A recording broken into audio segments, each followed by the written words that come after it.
नमस्ते।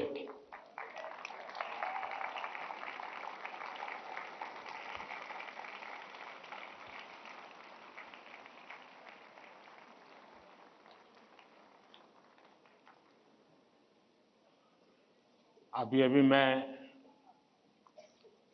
हमारे सभी विद्यार्थी साथियों ने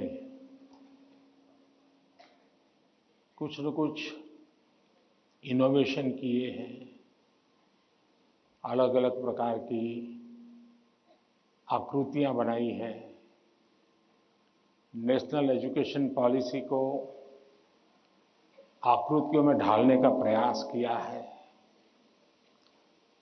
जल, थल, नभ और स्पेस और एआई,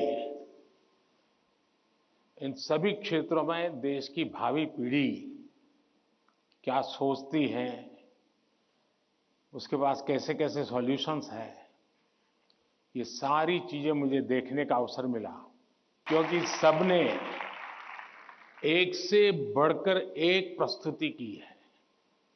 तो मैं उन विद्यार्थियों को, उनके टीचर्स को, उनके स्कूल को बहुत-बहुत बधाई देता हूं।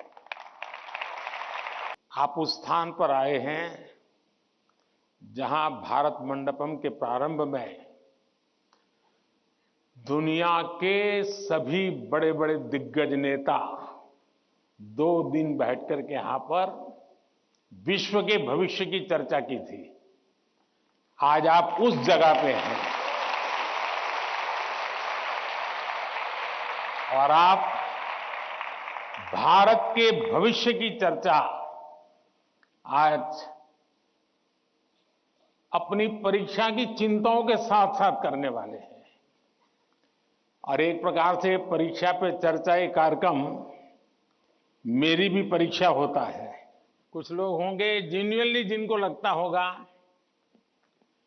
कि जरूर कुछ बातें ऐसी पूछी जाए जिसका समाधान खुद को भी मिले, औरों को भी मिले। तो आइए हम प्रारंभ करते हैं, ज्यादा समय न गंवाते हुए।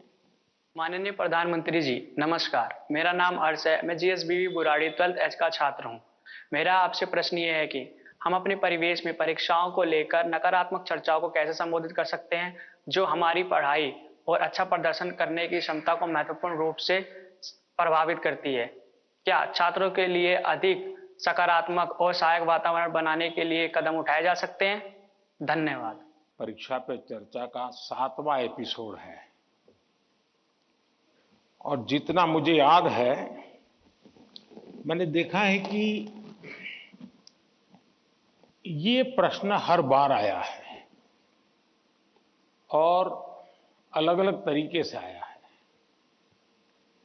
इसका मतलब ये है कि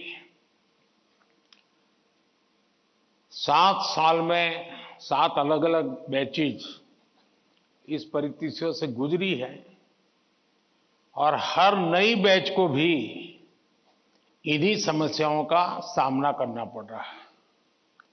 अब विद्यार्थियों की बैच तो बदलती है, लेकिन टीचर की बैच इतनी जल्दी बदलती नहीं है। अगर टीचर्स ने इन अब तक जितने मेरे एपिसोड हुए हैं, उसमें मैंने इन बातों का जो वर्णन किया है, अगर उसका कुछ न कुछ उन्होंने अपने स्कूल में एड्रेस किया हो, तो शायद हम इस समस्या को धीरे-धीरे कम कर सकते हैं। उसी प्रकार से हर परिवार में ज्यादातर हो सकता है बड़े बेटे ने या बेटी ने पहले एक आध बार ये ट्रायल हुआ हो, लेकिन उनके लिए ज्यादा एक्सपीरियंस नहीं है। लेकिन हर मां बाप ने किसी न किसी रूप में इस समस्या को जरूर अनुभव किया है। अब सवाल यह है कि इसका समाधान क्या हो। हम ये तो नहीं कह सकते भाई स्विच ऑफ, प्रेशर बंद, ऐसा तो नहीं कर सकते। तो हमने अपने आप को एक तो किसी भी प्रकार के प्रेशर को झेलने के लिए सामर्थ्यवान बनाना चाहिए। रोते बैठना नहीं चाहिए। मान के चलना चाहिए कि जीवन में आता रहता है, दबाव बनता रहता है, तो खुद को तैयार करना पड़ता है।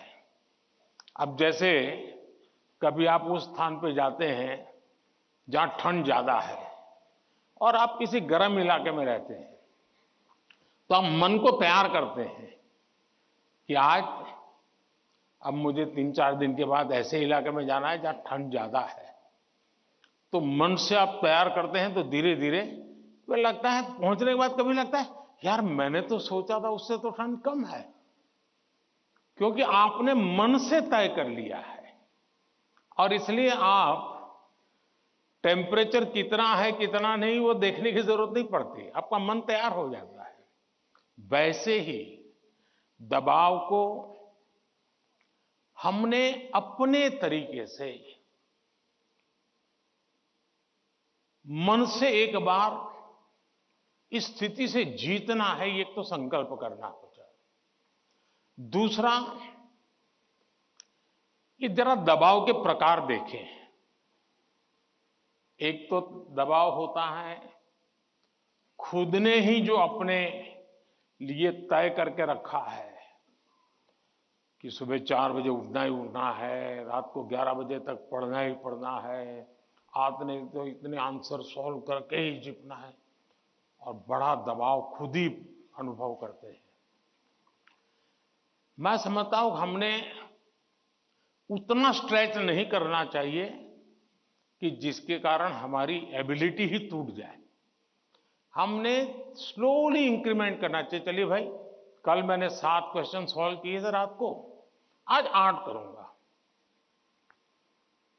फिर मुझे वरना मैं 15 तय करूं और 7 ही कर पाऊं तो सुबह उठता है यार देखो कल तो कर नहीं पाए, आज करूंगा। तो एक खुद भी दबाव के प्रेशर पैदा करते हैं। हमने इसको थोड़ा साइंटिफिक तरीके से कर रहे हैं। दूसरा, माँ बाप प्रेशर पैदा करते हैं, ये क्यों नहीं किया, वो क्यों नहीं किया, क्यों सोता रहा, चलो जल्दी उठते नहीं हो, पता नहीं एग्जाम है। और यहां तक कहते हैं देख वो तेरा दोस्त क्या करता है, तू क्या करता है। ये सुबह शाम जो कमेंट्री चलती है, रनिंग कमेंट्री, और कभी माँ थक जाती है तो पापा की कमेंट्री शुरू होती है, कभी पापा थक जाते हैं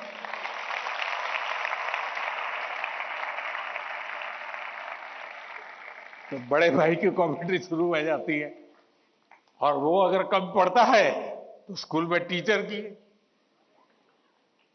फिर या तो कुछ लोग ऐसे हैं जा तुमको जो करना है कर लो, मैं अपना ऐसे ही रहूंगा। कुछ लोग इसे सिंसियर लेते हैं, लेकिन ये दबाव का दूसरा प्रकार है। तीसरा ऐसा भी होता है कि जिसमें कारण कुछ नहीं, समझ का अभाव है, और बिना कारण उसको हम संकट मान लेते हैं। जब एक्चुअली करते हैं तो लगता है नहीं यार इतना मुश्किल नहीं था, मैंने बेकार में दबाव झेलता रहा। तो मुझे लगता है कि एक तो इनको पूरे परिवार ने, टीचर ने, सबने मिलकर के एड्रेस करना होगा। सिर्फ स्टूडेंट एड्रेस कर लेगा, सिर्फ पेरेंट्स एड्रेस कर लेंगे, इतने से बात बननी नहीं है। और मैं मानता हूं कि ये लगातार परिवारों में भी बातचीत होती रहनी चाहिए। हर परिवार ऐसे स्थितियों में कैसे हैंडल करता है उसकी चर्चाएं होनी चाहिए। उसकी एक सिस्टमेटिक थियरी के बजाय हमने धीरे धीरे चीजों को इवॉल्व करना चाहिए। अगर ये इवॉल्व करते हैं तो मुझे पक्का विश्वास है कि हम इन चीजों से बाहर निकल के आते हैं। धन्यवाद।